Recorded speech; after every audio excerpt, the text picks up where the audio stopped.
Rosary, pwedeng mambabae. No prayers. Ang ugat na lahat na yun. At ang aming ina, buhay pa. Hindi mo na alam kung saan naroon.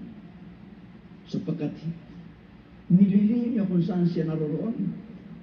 Pero buhay pa ang tao. At siya ang kasama. Malas nila. They're a broken family. Hindi ka nagdadasal. Kaya sinabi ko, baka sakali mabuo pa rin yung mga may lamat ng mga angkan. Napipinto ang paghihiwalay. Paano magdadasal yung mga anak? Yung mga magulang hindi naman magturo ng magdumalanin yung mga Do you anak. think till this day they have people like Ako that sitting at the front? i-interview ng lahat Yeah. sa dito. Ako may interview sa Ganun kanila. talaga.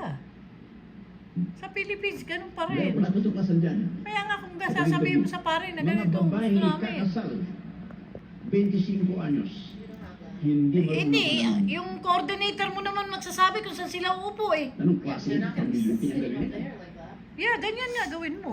Yung bang Si ate babae, ganyan gagawin, yung kaya nga mga kinukuha yung kagaling video nila, pinatatawag yung ina. Pagdating ng ina, kinabukasan, ako po ang ina nini.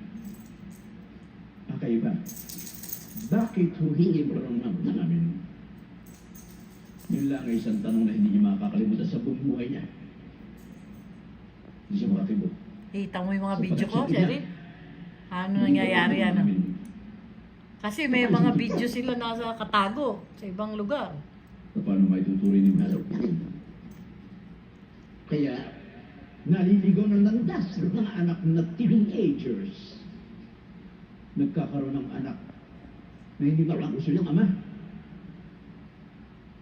Kung anong puno, sinunga. Hindi may tatailayan. Sana, maalala natin Titignan ko si Papa mo dyan. ang devoksyon sa mahal na pamilya, banal na pamilya. Si Jesus, si Maria at Jose. So, bagong taon, magsama-sama kayo. Pag alauna, hiwa-hiwalay kayo, okay lang.